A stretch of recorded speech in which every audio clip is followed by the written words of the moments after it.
జగమాదే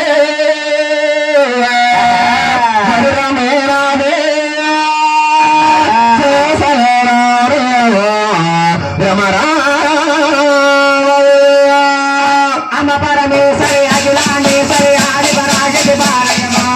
భువనేశ్వరి రజరాజేశ్వరి ఆనంద రూపిణి పాలయమా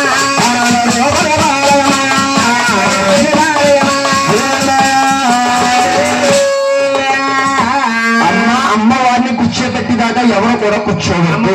నిర్వహించిన ప్రతి ఒక్కరు కూడా దయచేసి పైకి లగాలి కూర్చోవాలి మగవారు కూర్చోబెట్టుకో మనం కూర్చో అమ్మ మగవారు అండి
అమ్మా పల్లె సంగు గుంత నీళ్ళు తీసుకురావాలమ్మా పసుపుతారు అందరు పల్లె సొంగ తీసుకురండి అక్కడికి రావాలమ్మా కాలు గరిగేదాలు కూడా అందరూ లైన్ గా రండమ్మా ఒకరి పని పడవద్దు అమ్మా వారి గురైన బ్రాహ్మణుడు అక్క చెల్లెళ్ళు అవును అన్న తమ్ముళ్ళు అవును దుర్గాదేవి మన గ్రామంలోకి వచ్చింది కాబట్టి అమ్మ వారికి పశువు కొంకలు ఇచ్చినట్టు గారు గాని సీరా జాకెట్ మొక్కలు ఇచ్చినట్టు గాని ఇచ్చిన పనులు ఇచ్చినట్టు గాని